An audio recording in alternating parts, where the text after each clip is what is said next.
Dr.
Alan Fimister is Assistant Professor of Theology at St. John Vianney Theological Seminary in Denver, Colorado, USA, and a Fellow of the Dialogos Institute.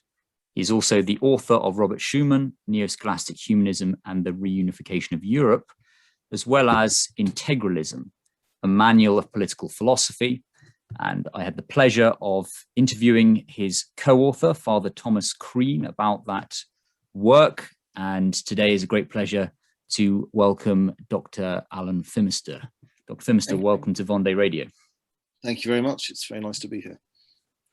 I had a, I think, well-received conversation with Mr. Joseph Pearce about the history of the faith in England and of Catholic England, England's Catholic past. And I think that it is very important to reconnect English Catholics to their past, to the faith of their forefathers, given the Black legends that abound about England's Catholic past, and also the amnesia that pervades amongst English people today about the importance of the faith in forming England. So, in an attempt to do what we can to correct and remedy that amnesia, I'd like to talk to you today about England's Catholic past, England's soul, and what importance that has for us today in converting England back to the one true faith. So, Dr. Fimister, perhaps we could begin with the sort of mythical history of England, which originates with many legends. For example, the founding of England by Brutus of Troy, and also the visit of St. Joseph of Arimathea and possibly the infant Christ himself to England. So what do you think is the significance of these legends, these myths, the symbolic structure? What can we glean from that today? Well, I mean, I think one thing which all Englishmen need to remember and be sensitive about is the fact that England is a innovation. We stole the territory from the Welsh. So, I mean, insofar as those events may or may not have happened, Brutus and Joseph of Arimathea and such things, they relate really to Britain rather than to England. And we have a tendency to think, which is being encouraged at the moment, I suspect, by the forces hostile to the continued existence of the United Kingdom, of Britain as a sort of early modern construct, generated either by the Stuarts or by the Whig oligarchy after the so-called Glorious Revolution in 1688. whereas England and Scotland and Wales and Ireland are more fundamental realities underneath this kind of artificial construct of Britain. Now, there's some truth to that, but we need to bear in mind that underneath, at least certainly England and to some degree Scotland, there lurks an older layer which is British.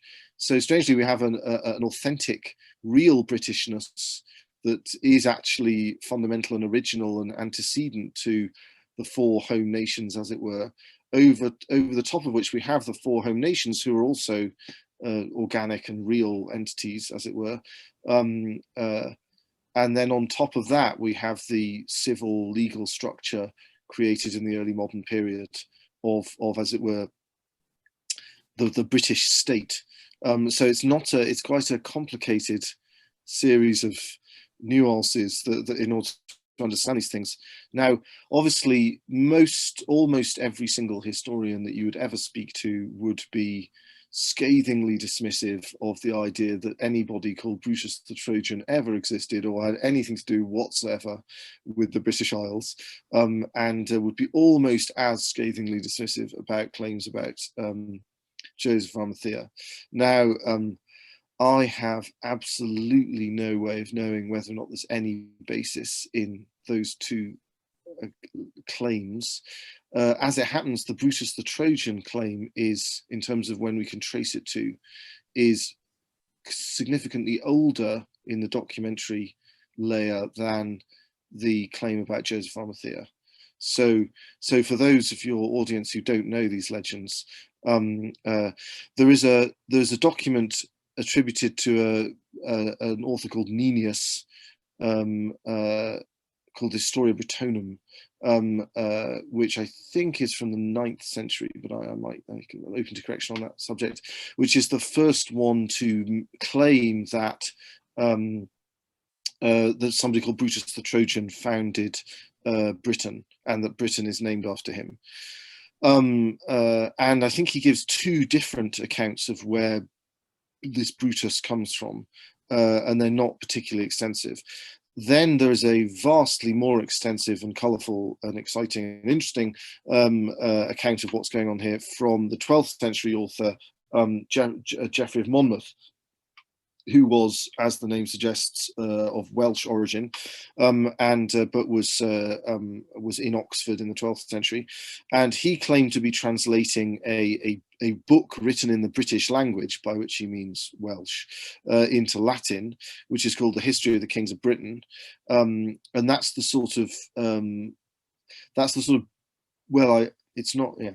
In terms of what survives, it's the base text for lots of Arthurian stuff. So it begins with this legend about the grandson of Aeneas, and sort of slots this chap called Brutus, and slots this origin story about Britain into the kind of the Aeneid, and the sort of central Western Roman origin myth of Western secular culture. And then it carries on with various anecdotes about the descendants of this Brutus fellow, down to King Arthur and the Welsh Romano-British kings or post-Romano-British kings that immediately followed King Arthur, and then it sort of ends with a bunch of prophecies in the middle from Merlin, all about one day the Welsh are going to come back and get us.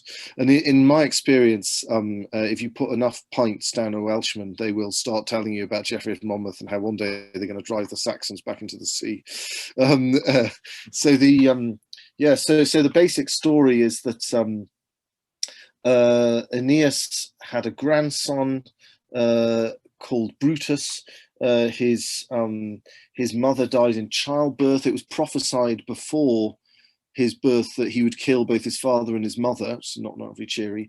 He killed, in inverted commas, his mother because his mother died in childbirth. He then grew up and accidentally shot his father in a hunting accident. He was trying to shoot a deer and he shot his father by mistake. And so in order to avoid being executed for this, he fled central Italy, and took a few friends of his with him, and he went back to Greece. And there he discovered that there were still lots of Trojan exiles living, sort of second-class citizens or slaves or something like that of the Greeks, and he liberated them all. And he had a series of interesting visions and provident. It's all very much framed around in this sort of the same sort of idea as the Aeneid, visions and other signs that he's supposed to go off and found a new nation somewhere for these poor Trojan exiles. And he has a series of adventures in Greece while he liberates these Trojans, and then they travel across the Mediterranean, and they have various battles with various people, including at Tours in France, which ends up being is named after one of his followers who dies at this battle, according to the legend. And then he arrives in the island of Albion, which is inhabited by giants, and him and his Gog and Magog.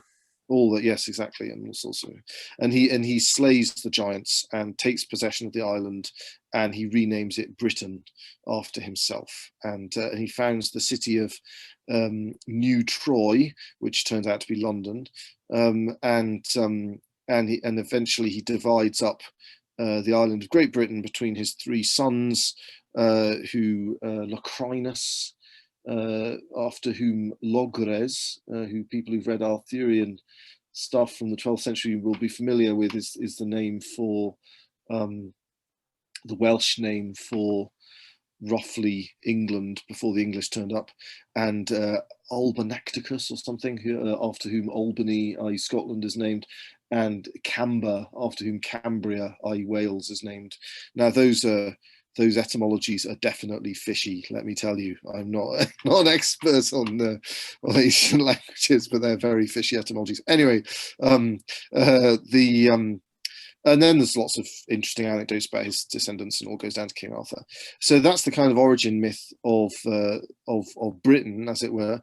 Now, people now there's several ways of looking at this. One is that it's like just completely random, sort of, people invent figures out of dodgy etymologies of the place names that they're from, and they then invent stories and attach them to these figures, and there's nothing going on there at all. So you could think that Nennius made it up, and then Geoffrey of Monmouth massively embellished it, and that it's now I've no expertise in these languages, but I'm told that there is it's not impossible that the text of the History of the Kings of Britain, which is written in Latin, might be derived from analysis of the Latin, that it might be derived from some kind of Welsh text or texts before it. Now, it seems to me, now, and that's I'm dropping off my objective account and going to my opinion, it seems to me that it's that bracketing the question of whether or not Brutus or any of that stuff has any reality to it at all, it could be a very old story, because it seems likely that the Roman Britons, before the Anglo-Saxon arrival, would have wanted to meld their national narrative with that of the Romans, if they felt a national attachment to their own province of Britannia, and also felt that they were Romans. Even if one imagined it was entirely fictional, it's still possible that it could be extremely ancient in the origins. And then this reflects something which people often don't appreciate, which is that the Welsh put up a pretty good fight against the English when they invaded Britannia, and they fought for 200 years more or less before it became a clearly doomed prospect that they ever regain control of their territory. And one of the consequences of that is that, unlike in continental European countries, where the barbarian populations at the end of the Roman Empire poured in very fast, immediately took over the elite positions and the government of those territories, and were then eventually absorbed into the existing population, that didn't happen in Britain. The Welsh fought very, very hard, and they ultimately lost. But one of the consequences is that we are now speaking in a Germanic language. because the Welsh held on to their own territory, what is now what became Wales, and fought hard and long for the rest of the territory. And so you had time, if you were a Roman Briton, to retreat into the areas where your countrymen were still very much in control. And so there wasn't a melding of languages in the way, well, not just a melding, but a swamping. Because I mean, obviously, the Frankish elements in French are pretty vanishingly small, and the Visigothic elements in Spanish, I think, are smaller or as small. So had the Welsh just given up and just accepted the Anglo-Saxons straight off, then we'd probably all be speaking a Romance language now called British or Britannique, or whatever it would have been called, which would have Welsh elements in it and Latin, and be largely Latin, I presume. In fact, I assume this language, I believe philologists accept this, that this language really did exist. It's just completely gone. It probably was a kind of bad Latin spoken by more elite people in the territory that became England. And then, you know, in the end, it was the salt of the earth people who survived in Wales. And so all that was left was the Germanic language of English and the more purely Celtic language of Welsh. And the Romance language that we would have spoken never survived. Now, the reason for that is because probably, but no doubt, because the Welsh are sturdy chaps and are able to fight more than the Gauls and the Iberians. But the other reason is that they had more reason to fight, because although they were Arians, the Visigoths, both the Franks and the Visigoths, the Franks who took over Gaul and the Visigoths who took over Iberia, they both converted to Christianity. So it was easy-ish to accept them as a new elite, especially in what became Francia and then France, because they were, Clovis, of course, converted from paganism to Catholicism, at least according to the accounts that we have. He wasn't even an Arian. So it was even easier for a melding of the Romano-Gaulish elites and the Frankish military caste to occur in France than it was in England, where the Anglo-Saxons were horrible pagans and remained so for 200 years. So there was no way that you know, decent Roman Britons could possibly give any quarter or give up, and as a result, our knowledge of Roman Britain is far more devastated and than our knowledge of you know, Roman Gaul.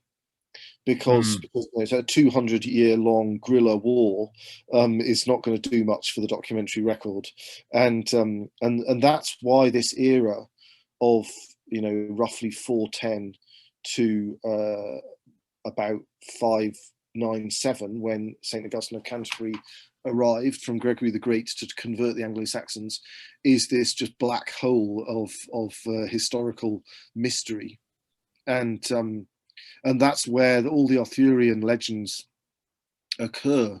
Now, I mean, so it's so much of a black hole that we can't really tell whether Arthur existed or not. I mean, it's clear that the Welsh resisted. They must obviously have had leaders. We have basically 4 documents from that period. Probably simplifying things a little bit, but we have 2 documents written by St. Patrick. From the 5th century, describe one complaining about some naughty rulers, and the other one defending himself against various allegations made against him. So there's the Confession of St. Patrick and the letter to the soldiers of Carocticus, and they're very interesting. But I mean, they are just like a tiny blip in a landscape of nothingness in terms of the documentary record. And then we have St. Gildas the Wise. Of course, Patrick was a Roman Briton. Where exactly he was from is unclear. There are various different locations that claim to be Patrick's birthplace. I favour the one on Hadrian's Wall because I'm from Hadrian's Wall. That's where my parish church is in Newcastle, so I'm biased. But he was abducted by the Irish. by Irish pirates, and taken off to Ireland and made a slave, and then escaped and then was sent back to convert the Irish by a vision. So he's a Roman Briton from the period, from the earlier part of that period. And then we have Gildas the Wise on the ruin and conquest of Britain. So that's from about 100 years later. And he's lamenting the fact that we're going to lose this, lads. It's all over, and it's because of your sins. So he's basically complaining about the fact that the Welsh are not going to win, and it's too late now really to win. And he's blaming the various sins of the Roman Britons, i.e. the Welsh. The Welsh is a rude term in Anglo-Saxon for Romans, for the Roman provincial population.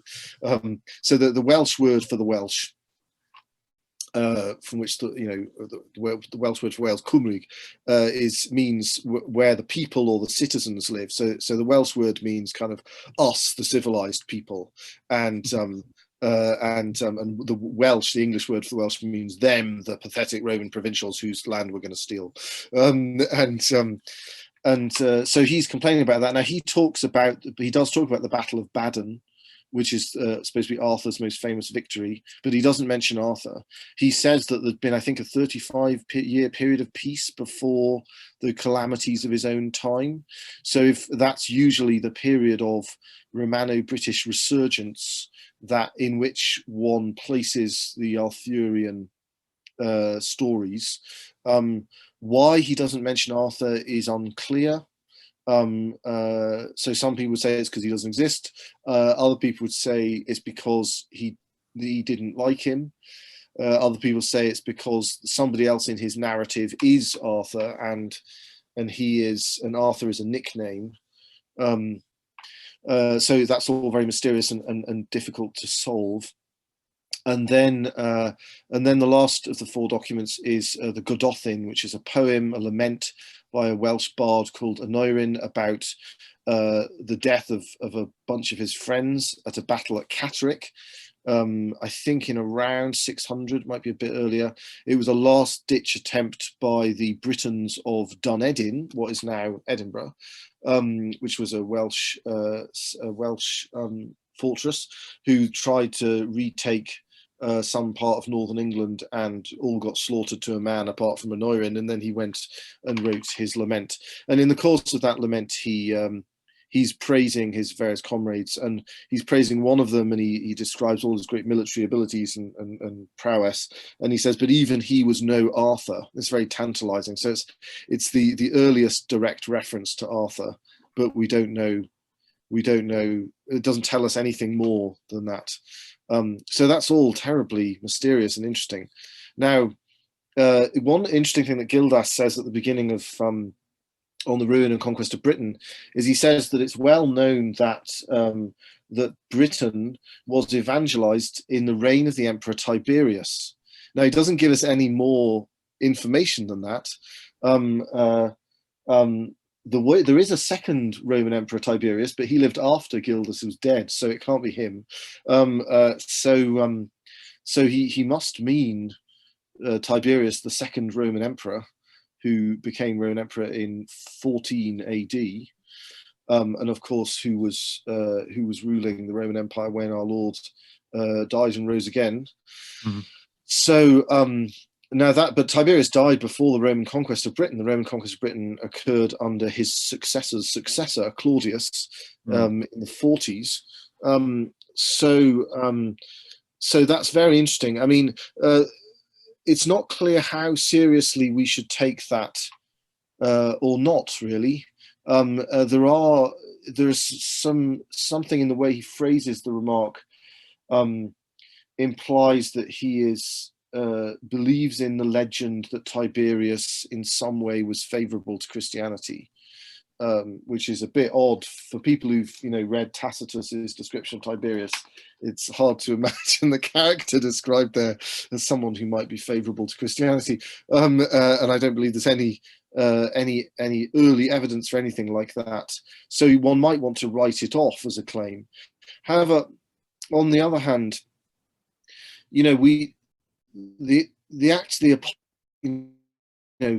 I remember as a teenager, being a bit disappointed when I read the Acts of the Apostles, because I was hoping to hear all about what, Philip and Thomas and Matthias and Simon the Zealots and had got up to. And of course, you don't, it's really the Acts of the Apostles in question are basically Peter and Paul.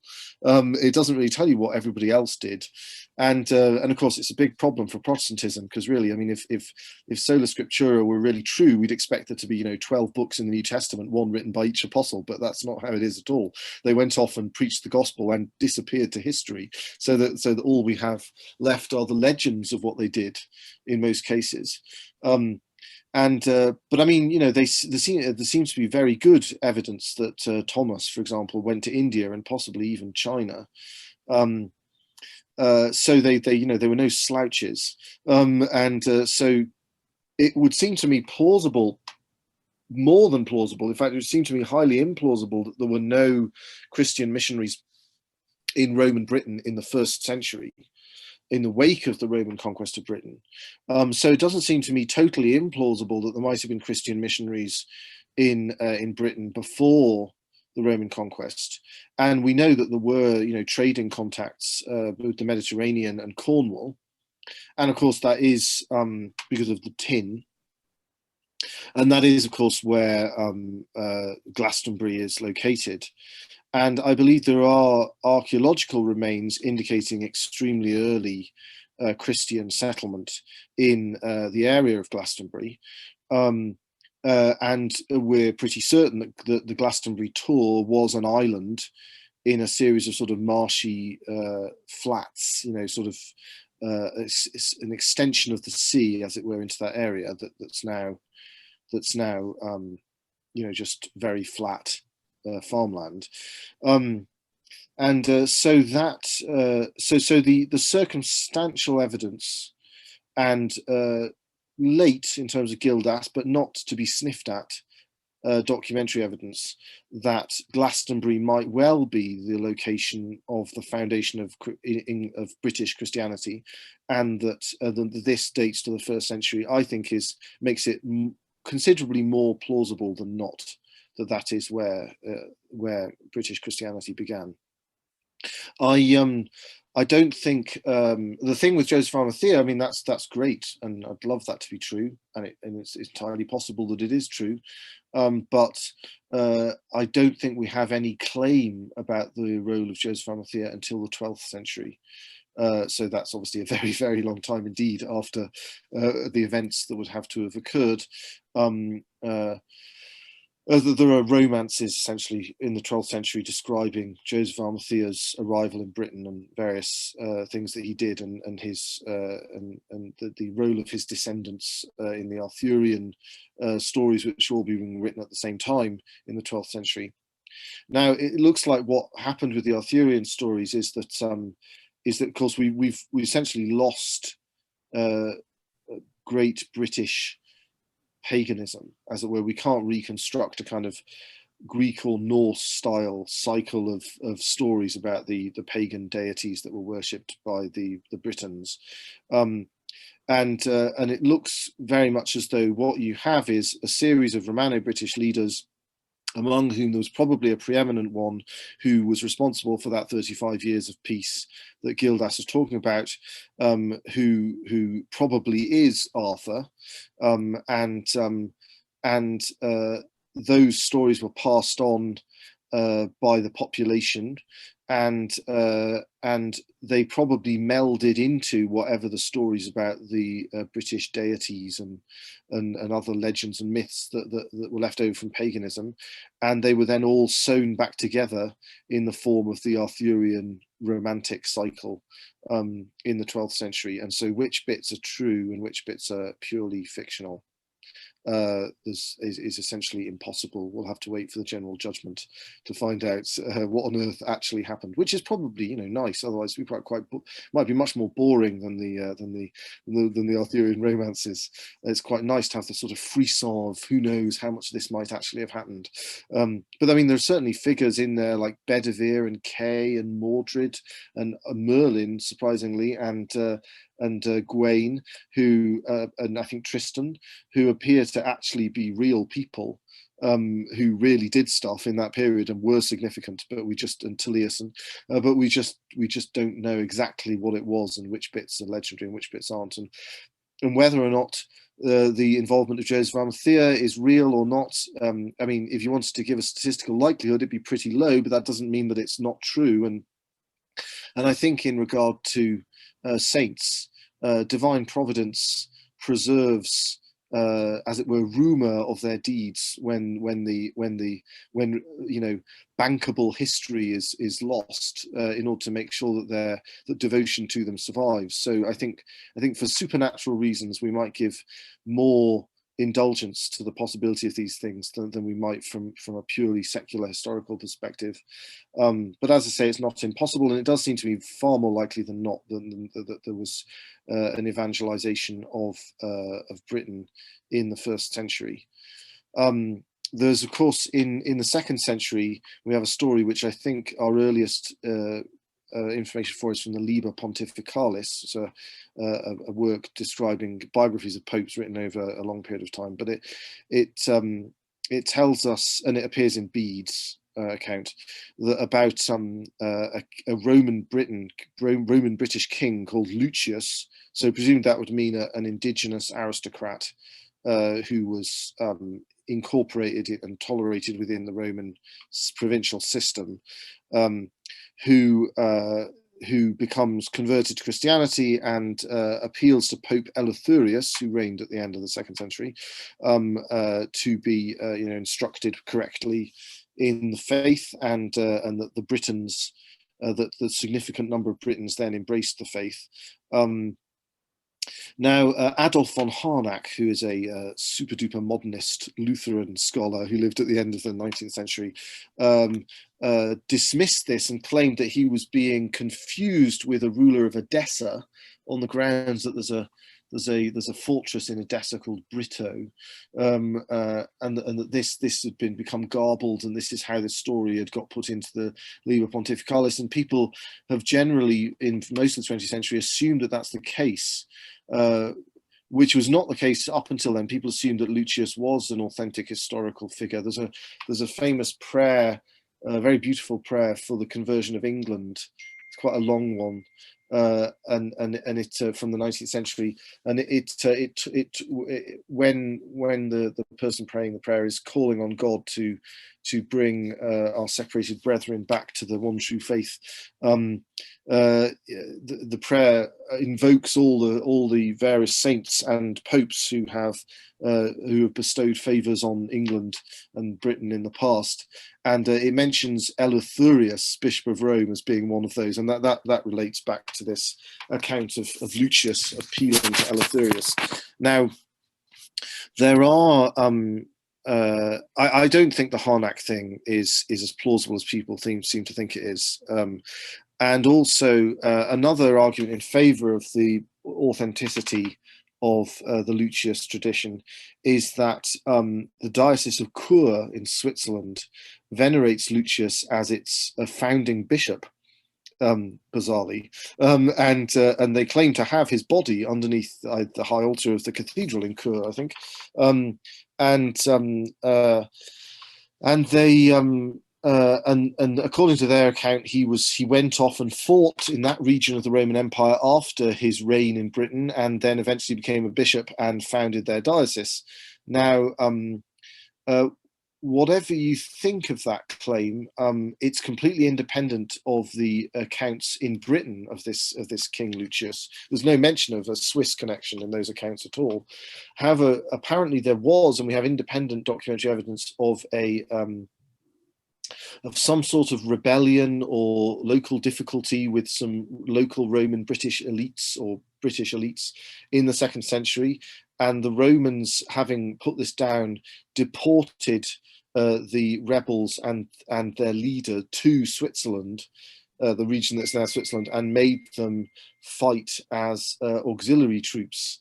So we actually have a reason to suppose that a Romano-British ruler might have ended up going to precisely the Diocese of Chur at precisely that period. And those three lines of evidence are completely independent. So I think they make the story much more plausible than people might think. Anyway, then the various accounts of Lucius, they talk, which I'm afraid isn't true, as if like Britain had been converted en masse to Christianity. I'm sure that isn't true, but they talk about the British Christians being more or less unmolested from the period of Lucius until the persecution of Diocletian, and possibly the Dacian persecution. There was some confusion as to when some of the early British martyrs might have been killed. The Dacian persecution is in the middle of the 3rd century, and the persecution of Diocletian, which is the last and most terrible of the Roman persecutions of the church, occurs at the very beginning of the 4th century. And then we have figures who are clearly uncontestedly historical, like St. Alban, who die in that persecution. We know in the early councils of the church there were Romano-British bishops present. I think at the Council of Arles there were 3 Romano-British bishops present. We're pretty confident that there was a Bishop of London. We have some evidence about that. And it would be very odd if there wasn't a Bishop of York. When Gregory the Great decided that something had to be done about these pagan Anglo-Saxons and decided to send his right-hand man, Augustine of Canterbury, as he wasn't, of course, yet of Canterbury, to England to convert England, he envisaged that there'd be 2 metropolitans in England, London and York, because presumably that is who the 2 metropolitans were before the hierarchy of the Romano-British period was destroyed by the Anglo-Saxon invasions. So I mean, often people talk as if, oh, this is very fragmentary evidence, there was some Christianity in Britain. But I mean, obviously there was almost certainly extensive Christianity and an extensive episcopal structure. It's just that we don't have a lot of evidence because of this 200-year guerrilla war between the Anglo-Saxons and the Britons that wiped out the record of what came before then. And of course, there are famous archaeological remains in the south of England, a beautiful mosaic of Christ with the Cairo monogram behind him. But as I say, yes, it's all sort of swamped in those invasions. The other sort of major, unfortunately, the earliest surviving writer from Britain whose writings we actually possess, I believe, is Pelagius, which is rather sad. So he was a Romano-British monk, and obviously he got into hot water with Augustine. And we know that Saint Germanus of Auxerre intervened in Roman Britain, the surviving portions of Roman Britain during this war with the Anglo-Saxons, to try and put down Pelagianism. So that's my defense of the Welsh and their rights of ownership over the ground, as it were. Now the great indictment of the Welsh, which is made by Bede in the Ecclesiastical History of the English people, he claims that they weren't interested in converting the Anglo-Saxons, because the obvious question is, why does some guy from Italy have to come in order to convert the Anglo-Saxons when there's loads of Christians present in Ireland, where they've been converted by St. Patrick and other missionaries, and of course in Wales and Cumbria. Of course, Cumbria is the same word as Wales. It's just a Latinization of because that was also part of Wales for a long time, and Cornwall and parts of lowland Scotland where the Roman Britons were still living. So how come they didn't convert them? Now, Bede says, Bede's indictment of the Welsh and his providential explanation for the fact that God allowed the pagan Anglo-Saxons to defeat the Christian Britons is that they comforted themselves comforted themselves for their defeat on the battlefield with the thought that their foes were going to burn forever in the lowest pit of damnation. So they weren't very keen on spreading the gospel to the English, because they liked the idea that, you know, that in the end they were going to win on the celestial plane, even if the English won on the terrestrial plane. That's quite an interesting. I don't know I don't know if any Welsh authors have tried to defend the Roman Britons against Bede's charge here, but it's quite interesting because some people accuse the Byzantines, so who are the other much more significant survivors of the Roman Empire in the East, the Greek-speaking half of the Roman Empire, of the same thing, that they were quite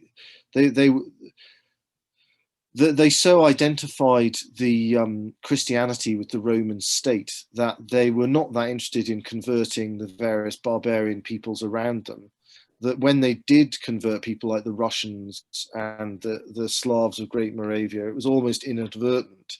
And the way they thought of things is, we'll reconquer our territory first, and then we can convert them.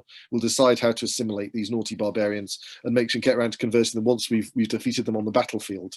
And it's interesting because obviously that's exactly the same attitude as their Western Roman cousins, the Welsh.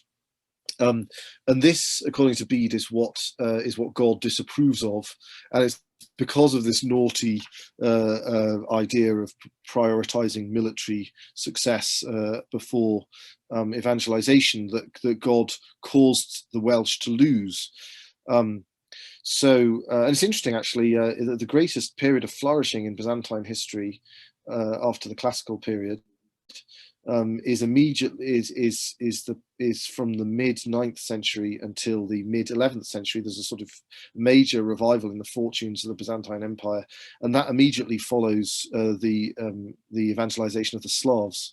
So that would fit with Bede's view of history, as it were, that God gives them a bit more success. Exactly. Yes. I always wonder whether or not the British Empire's predominance in the 19th century was because A, Britain abolished slavery, and B, the British Empire became a means by which Catholicism was spread through vast regions of the earth, and therefore God gave it its temporal reward for that period. Augustine so English Catholicism is obviously much later than the existence of Christianity in Britain. I wonder whether or not, I think it was Cardinal Vaughan's decision, I might be wrong, to build Westminster Cathedral in a Byzantine style is in some way an allusion to the fact that the Catholic Church in England is not only not foreign, but is older than the English, as it were. That we've been here. We're here before you, and we'll be here after you. And it's insofar as as any nation ultimately serves the purposes of divine providence that nation survives upon the earth, in a way that's communicated by the bricks and mortar of Westminster Cathedral. And if you go into Westminster Cathedral, on the right side of the nave, near the gift shop, is these tablets. I don't know which metal they're made of, but they're put up on the wall, and it says the chief pastors of I think something like the chief pastors of the one holy Catholic and Apostolic Church in this realm of England, or something. It says across the top, and then it has a list of everybody from Cardinal Vincent Nichols all the way back to the earliest known Romano-British Bishop of London, and it's a sweeping, we just carry on, chaps, and we're kings and princes and nations and empires come and go and rise and fall, but the gates of hell never prevail against the Catholic Church, is the rather beautifully understatedly communicated message of the inscription. Now, so therefore, the history of English Christianity goes back to Ramsgate, to the arrival of Augustine, and the English bishops, the English Benedictine congregation always used to. I think they're probably more coy about these things nowadays, I don't know, but they always used to claim a sort of precedence over all other Benedictine congregations in the world on the grounds that St. clothed a monk who clothed St. Gregory the Great, who clothed St. Augustine, who clothed all the Benedictine monks in the first generation in England, all the way down to the humblest novice of the English Benedictine congregation in 2021. And that this is a claim that couldn't be made by any of the other Benedictine traditions. And I think, of course, I mean, the term Benedictine is disputed in the sense that I think before the time of Charlemagne, in the 8th and 9th centuries, a monastic rule was less a piece of legislation that a certain flavour of monk followed, and more a sort of monument to how a great monastic founder had ruled his own monks in his time for an abbot to. And so in that sense, a modern historian might quibble at the idea of describing Augustine of Canterbury as a Benedictine, but I think that's with all due caveats. I think that's we don't need to be so scrupulous. I mean, certainly they're from that tradition. Benedict is the quintessential monk in that tradition. I mean, even nowadays, if you go to plenty of Benedictine monasteries, the actual practice is often quite varied, from not always for sinister and corrupt reasons, from the rule, which of course the rule itself does allow for the abbot to vary its provisions. Benedictine monasticism is very central to the specific identity of England as such, and to Englishness. And that's why the devil attacked it with the dissolution of the monasteries so savagely as well. Absolutely. Well, I mean, I think in some ways, I think religious orders, my co-author of Integralism, Father Thomas, will be terribly upset by me saying this, but I think religious orders are a bit of a problem, in the sense that before the 12th and 13th century, a religious order just meant an order in Christian society that was bound by vows. It didn't mean a flavour, it didn't mean an organisation of people sworn to poverty, chastity, and obedience with a headquarters in Rome and a distinctive costume, as it were, which is what it's come to mean, right? Before that, it means an order in society, like the Order of Virgins or the Order of Chivalry, but just it's an order which is bound by vows, and therefore it's a religious order, if you see what I mean. It wasn't, to this day, the Benedictine order is essentially like that. It's not really an organization, it's just people who follow the rule of Saint Benedict. I mean, the essential unit of Benedictine life is the abbey, not some kind of great big international organization with a supreme Benedictine with a big office somewhere. And that's the, and in the Eastern tradition, that remains the case, that a monk is a monk is a monk, and that they may have various different orders and rules and typicons and all this kind of stuff, but a monk is a kind of thing, a permanent feature in Christian society, and they come from various traditions derived from various saints, but the order they belong to is monk. And that I think speaks to the more fundamental reality, but that I think revives the legitimacy of talking about people before the time of Charlemagne as Benedictine, in the sense that the tradition of Benedict, his rule, and Gregory the Great becomes in the West predominant in the same way that Basil's asceticon does in the East. So in a certain sense, you could say that all Eastern monks are in some way kind of Basilian. But I mean, that's slightly confusing because that's putting them into these later medieval categories.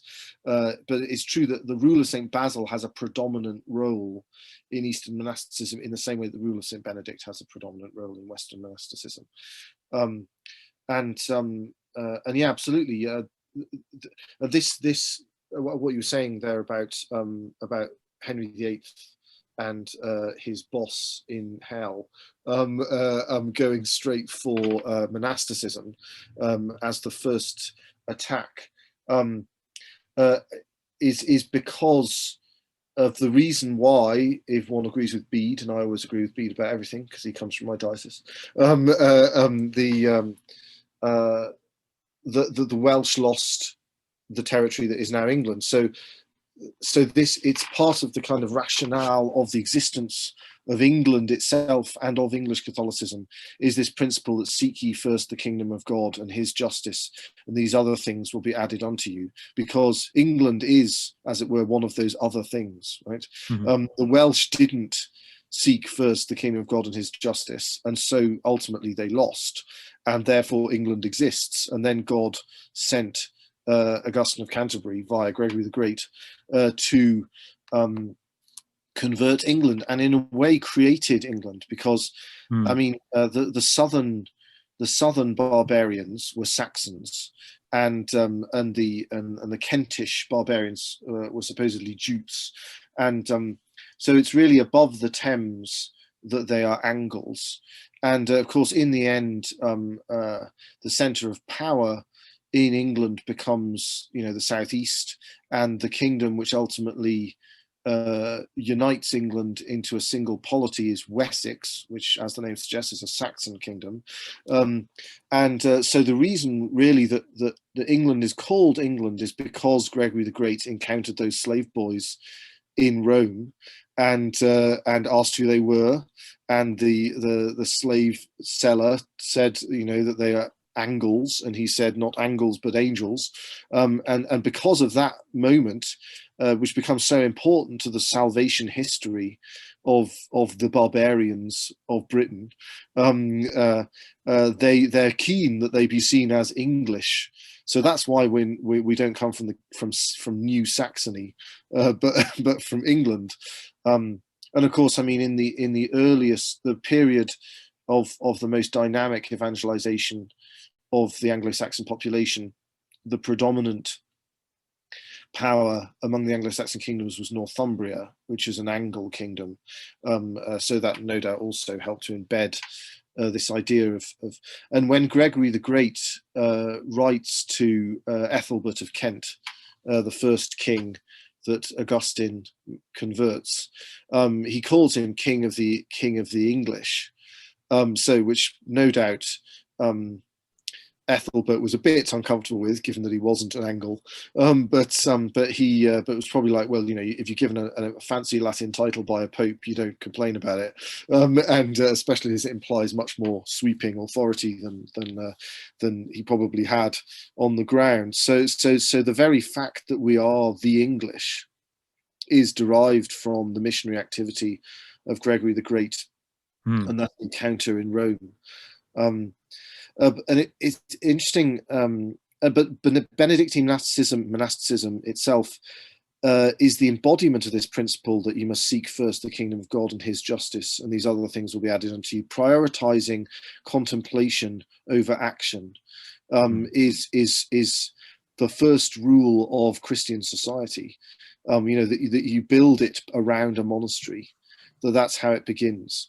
And a beautiful thing, I don't know if you've noticed this, but in the House of Lords in the Palace of Westminster, immediately above the throne of the British monarch is a painting. It's the central focus with the throne of the House of Lords, is a painting of Augustine of Canterbury baptizing Ethelbert of Kent. So the statement which is being made here, no doubt by Pugin, is that here is the beginning. This as the baptism of Clovis is to the history of France, so is the baptism of Ethelbert of Kent to the history of England. Here, England itself came into existence, was summoned into being by the waters of baptism. So I mean, it's, and this is part of the tragedy of the Reformation in England, is that we were the good boys. We were the ones who we were a nation created by the Pope. We were particularly loyal to the Holy See throughout our history. The only wobbly period prior to Reformation was when the Pope had been in Avignon for decades and the English kings started getting a bit twitchy, and you get these various statutes attempting to hedge the Pope's jurisdiction in England because they're worried that he works for the King of France.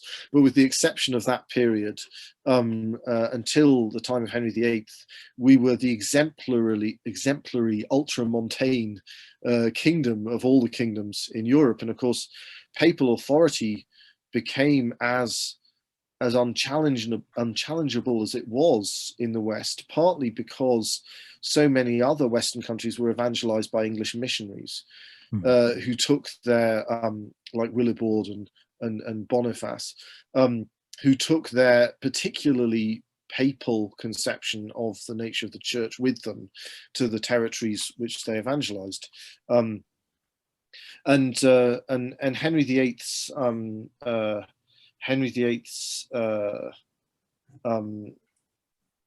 attack on the church and his creation of Anglicanism is, and I think this is very known to the population of England. I think, however much people aren't aware of their history, it is very widely known by people who aren't Catholics that Anglicanism is the creation of Henry VIII's libido. I mean, people really do appreciate that it's not unlike, to some extent, Scotland, although one has to do justice to places like the northeast of Scotland, which was more resistant to Protestantism than other parts of Scotland. But Protestantism was genuinely a popular movement in Scotland, as it was in many other parts of Europe. Whereas in England, it was imposed on a nation that was very much not inclined in that direction at all, for reasons that had nothing to do with theology and everything to do with the lowest instincts of a very unpleasant tyrant. And with utter savagery, and as Belloc observed, its success really guaranteed the endurance of the Protestant heresy, the survival of Protestant heresy across Europe. Yes, so I think the center of the whole tragedy. I think Manning said at one point that if England were converted, Protestantism would cease to exist. I don't know. I don't know whether he thought it was a mystical connection. It's interesting that, or a sociological or political one. Certainly that's true, as Belloc was pointing out, in a sort of military political sense in the 17th century. I mean, although England's role in the 30 Years' War was negligible, it's still the case that England was the only great power that was Protestant until the rise of Prussia. I mean, we were a second rank among the great powers at that time, but nevertheless, there was one of the major players that actually went Protestant, and it's depressing because we went Protestant for reasons that are so banal and have nothing to do. Well, I mean, in a way that's depressing. In a way, it's consoling. Last time I had a conversation with Mr. Joseph Pearce, and he likewise emphasized that for Bede, the church was the essential catalyst of the making of the gens Anglorum, the people of the English. And we talked about the Council of Hereford under St. Theodore of Tarsus, and how the seven Saxon kingdoms, the bishops of the seven Saxon kingdoms, were convened to establish common canons and church disciplines, despite their rivalries and jealousies. And so England was an ecclesial realm before it was a physical realm, a political realm. Its spiritual identity predates its political existence, and there was a procession from the spiritual to the material that is analogous to the Annunciation, which is really at the center of the English relationship with freedom, because Our Lady was invited to conceive, and Our Lady's ascent predated the incarnation. She had the liberty to choose her choice, which is the most critical act of any human being in history. And it was indeed the house, the Annunciation, that Rocheldis was invited to build at the end of the Anglo-Saxon period at Walsingham. So there is this mysterious English relationship with freedom. It's where the monumental era of liberalism is conceived in English minds, and indeed originate sort of in a proto form with Pelagius. And I also wanted to just ask a little bit more, as you said, about the English continental missions, because I'm very taken with this idea of a nation's heroic age in world affairs, whereby we talk about golden ages and nations are faithful to the gospel and flourish and see great fruits. But a heroic age is where a nation goes beyond itself and actually conforms more of the temporal sphere to our Lord. An example being the Hiberno-Scottish missions in the 7th century on the continent, or the maritime crusade of the Portuguese in the Age of Discovery with Prince Henry the Navigator, the spreading of the gospel to the New World, or the Frankish kingdoms in the 12th and 13th centuries and the establishment of the Crusader states, De Gesta per Francos.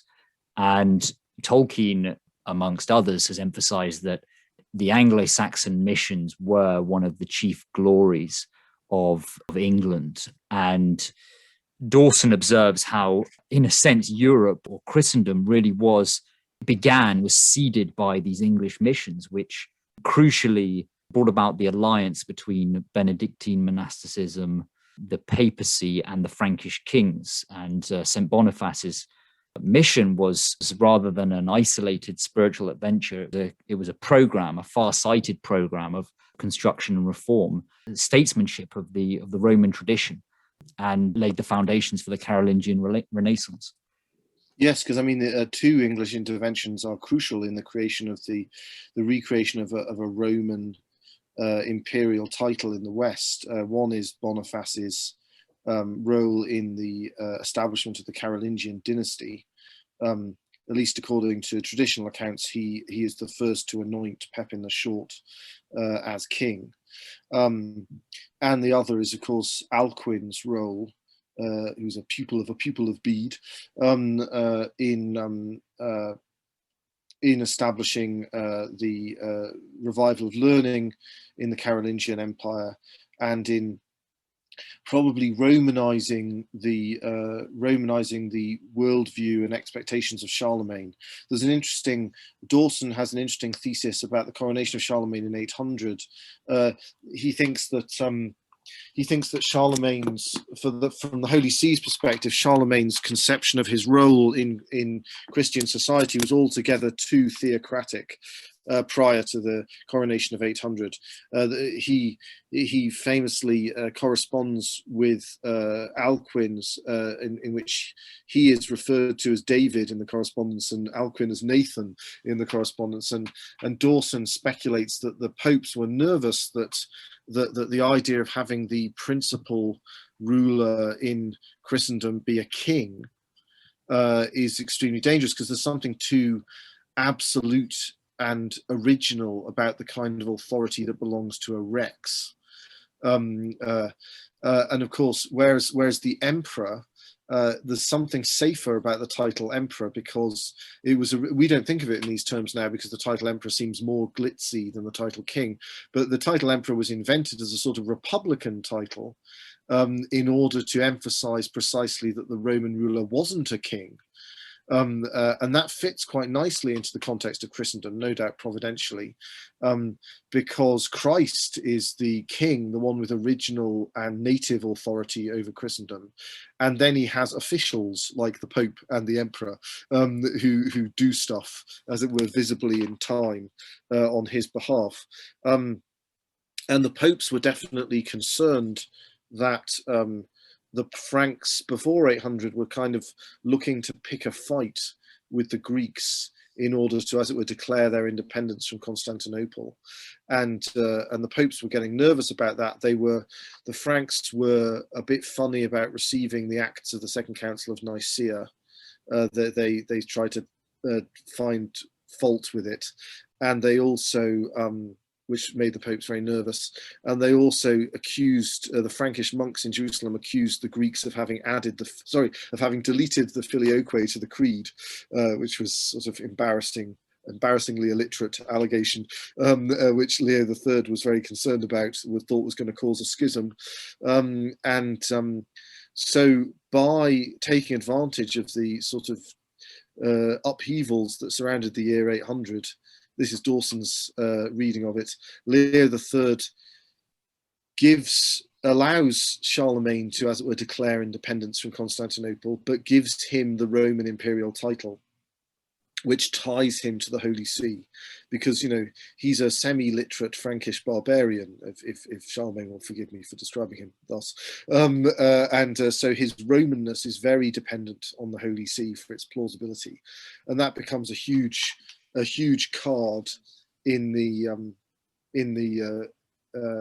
to play by the Holy See for the rest of the Middle Ages in order to deal with potential nationalizations, as it were, of the church by the later medieval emperors. The fact that they're reliant for the plausibility of their title on the papacy is key to the entire history of Christendom. I was talking to a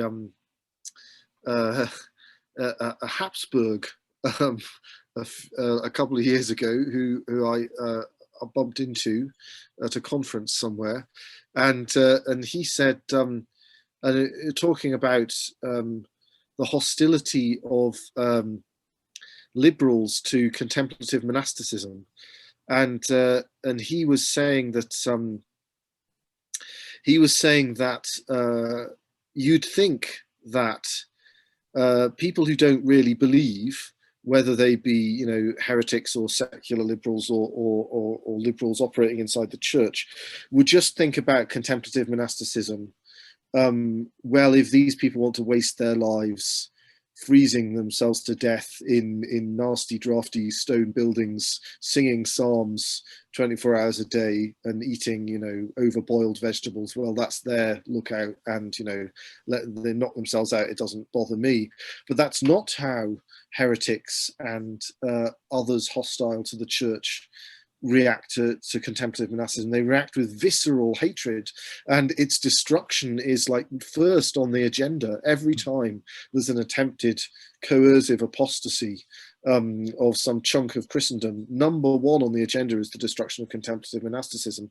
And he pointed out that his own ancestor, Joseph II, the rather unpleasant Habsburg emperor in the late 18th century, the destruction of contemplative monasticism was a huge part of his agenda in Austria as well.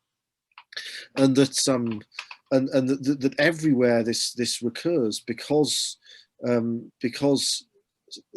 the fallen angels behind the actions of these individuals know that in the end, the ultimate, their greatest enemy is pure contemplation, and if that flourishes, then everything else just follows naturally on from it.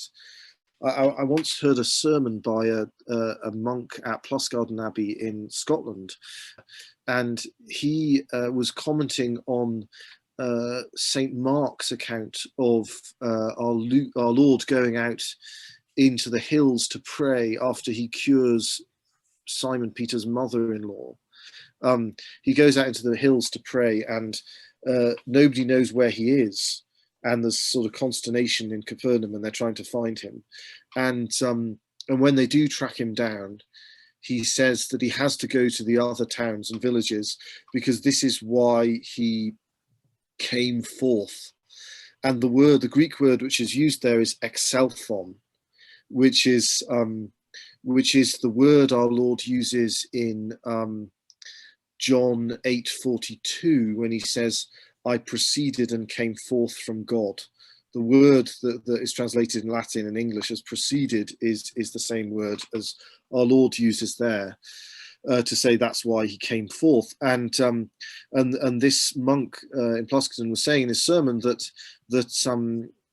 this is why contemplative monasticism is the basis of all Christian life and all Christian culture, because Christ goes out of the built-up inhabited area to a place of contemplation. That's why he came out of Capernaum, but that's also why he came out of the Father in eternity, in order to share his own relationship with the Father, with the human race. That is the relationship which he is, as it were, bathing his human nature in when he goes into the hills.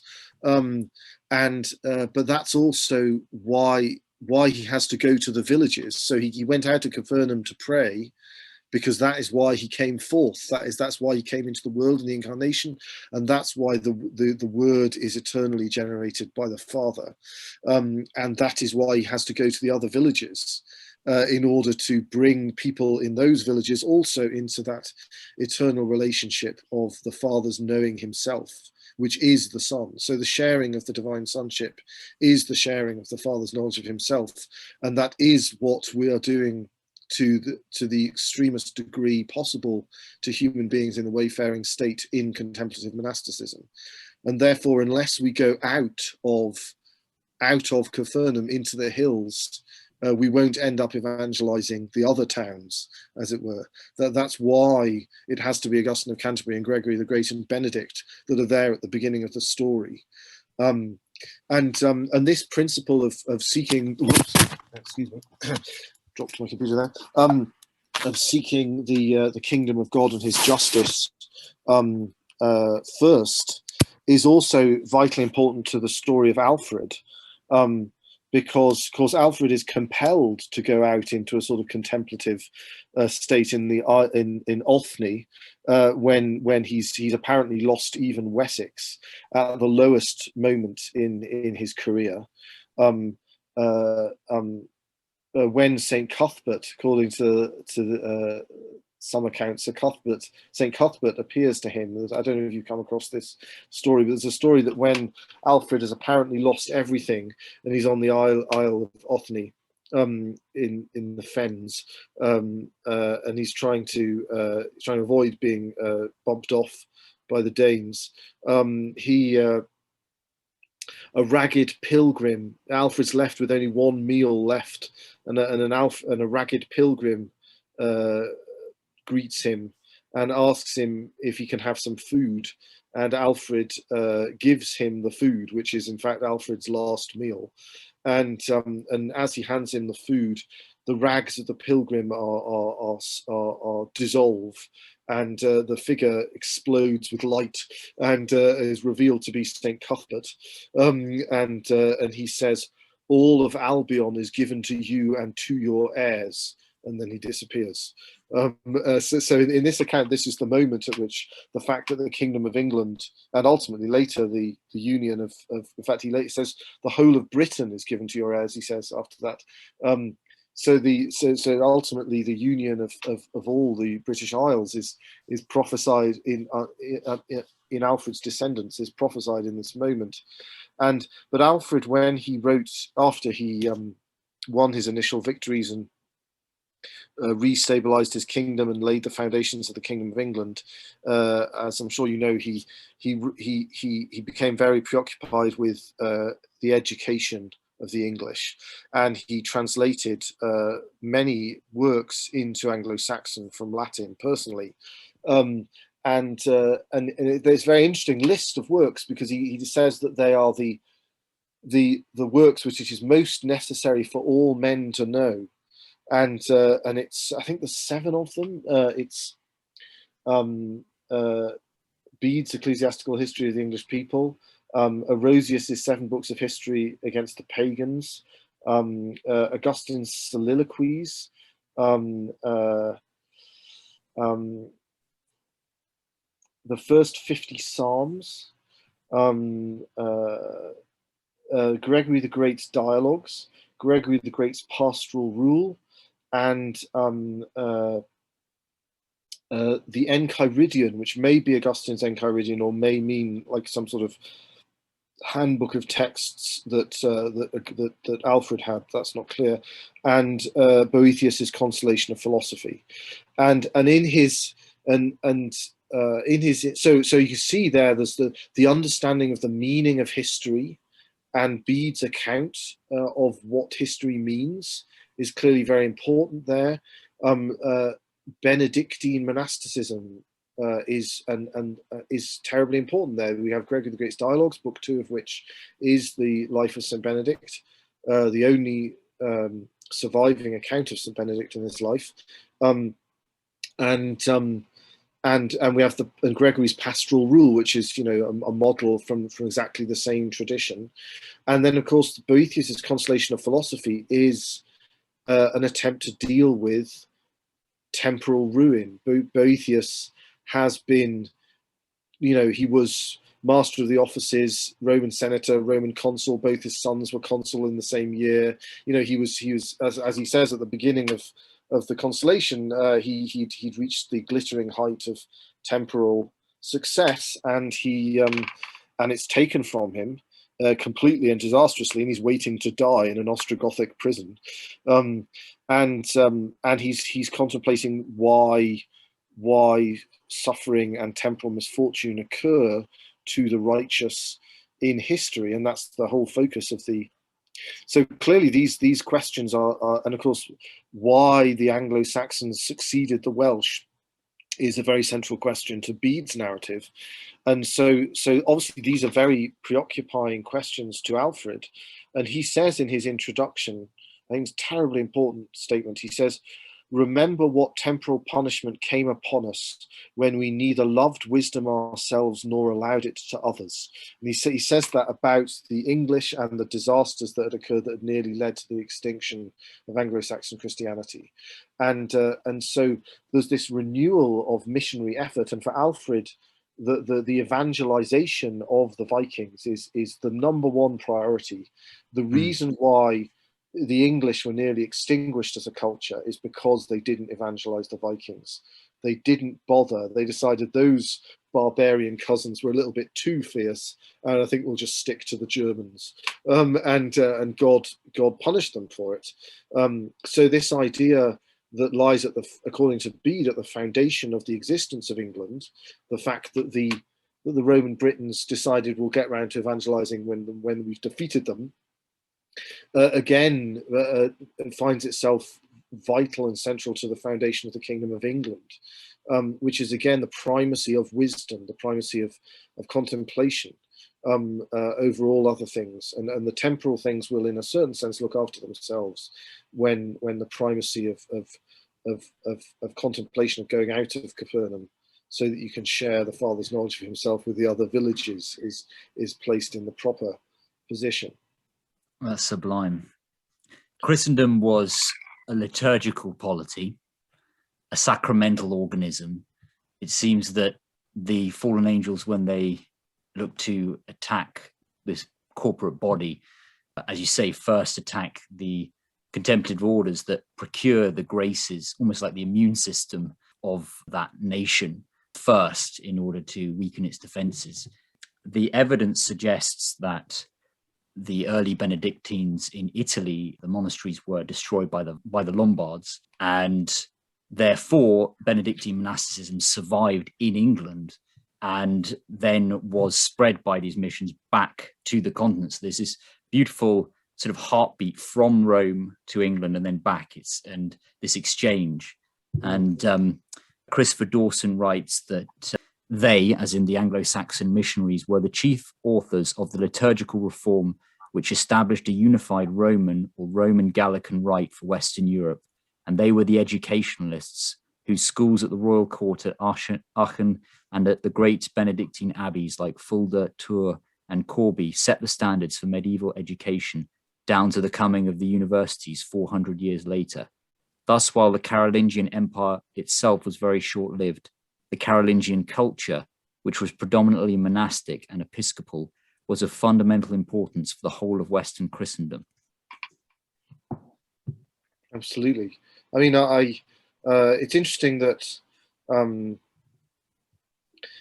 a certain sense, God seems to, if the more one forms part of this giving of wisdom to others, the more God will preserve you in a certain sense, even in as it were, out of, like in the Old Testament, as it says in that prayer, which mentions Pope Eleutherius, it mentions Abraham, Isaac, and Jacob It compares God's mercy to the Israelites when they were unfaithful because of, for the sake of Abraham, Isaac, and Jacob. It asks that God be merciful to England for the sake of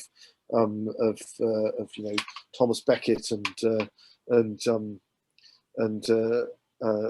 Augustine of Canterbury and all these other figures that it lists. But if you think about it, the Welsh gave Christianity to the Irish through St. Patrick, and the Irish through St. Columba gave Christianity, as well as their other many vast missions on the continent, gave Christianity to Scotland, and through St. Aidan and St. Columba, the Scots gave Christianity back to the north of England.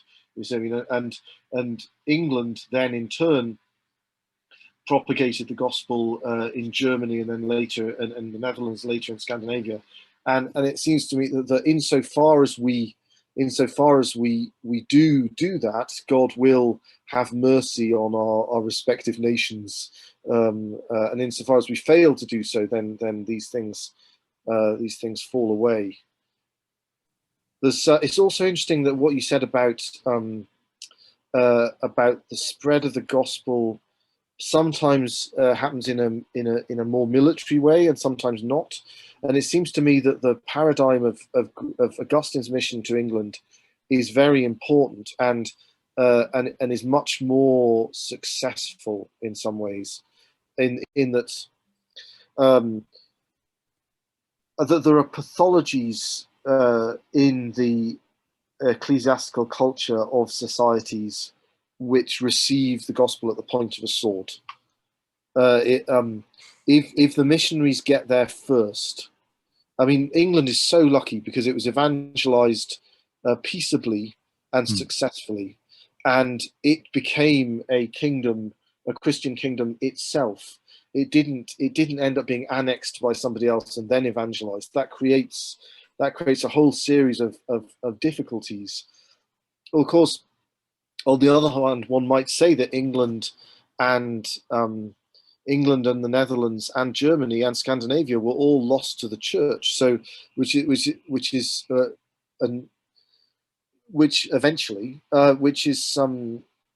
interesting in regard to your point about Pelagianism and about the corruption of this idea of freedom. I mean, so if I understood what you were saying correctly, you seem to be saying that Nazareth and Walsingham and the Annunciation are this. I think this was something you were saying Joseph Pearce had remarked on.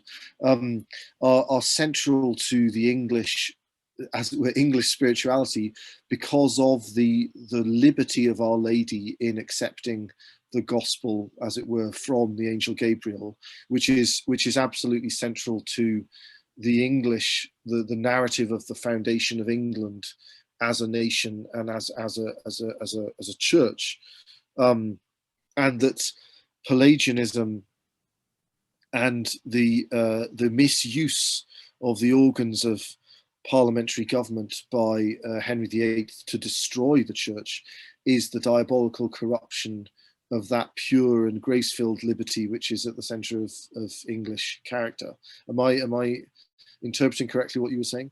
Exactly, yes. It's a mystical point, but it's very much about the primordial light of the English soul. Yes, that's very painful as well as very beautiful at the same time. I always think the English Catholics have an enormous advantage, which is that in other countries, Catholics are faced with two temptations, depending on which country it is. One is to elide their national identity with their religion. I think the Irish and the Poles face that, and I've encountered many liberal Irish Catholics who aren't really Catholic at all when you kind of examine what they actually believe in some cases, but they'd be offended at the suggestion that they're not Catholic. They see themselves as paradigmatically Catholic because they're Irish. I mean, that's less so now that anti-clericalism has become the national religion of Ireland, but at least until recently that was very much the case. And I think the fact that the the anti-clericalism that Ireland is now facing and the clericalism that gave birth to that are also pathologies which arise from this elision of one's national identity with the faith. And then the other temptation in other places is to feel yourself as intrinsically foreign and not really belonging to your country because you're a Catholic.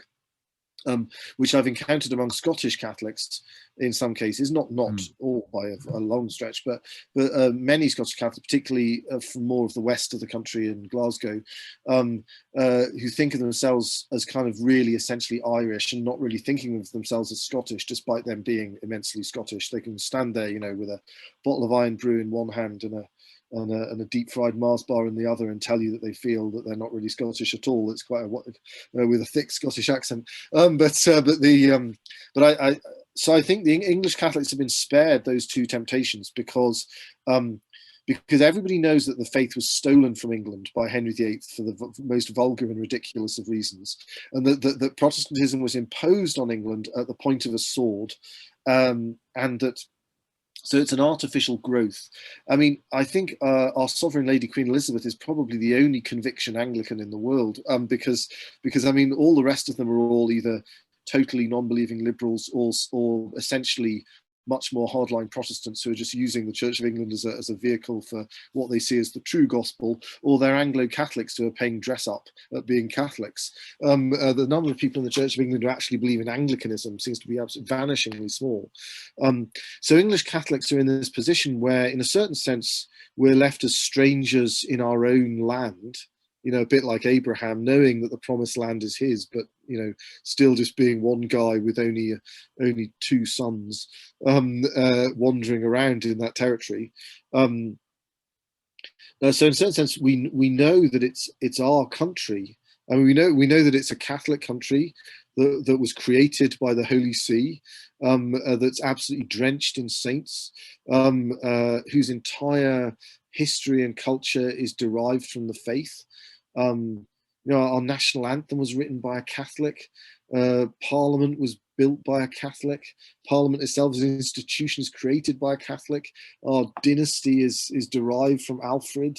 I mean, yeah, our country is created out of Benedictine monasticism, and yet we're obviously the institutions and culture have been captured in this weird way, not out of conviction but out of pure expedience, by this alien presence, which of course itself is a tragedy which we must pray and work to reverse, but it gives us the great privilege of being able to be strangers and sojourners, and also know that we are more truly English than anybody else in the country at the same time. Certainly it's a feeling I enjoy.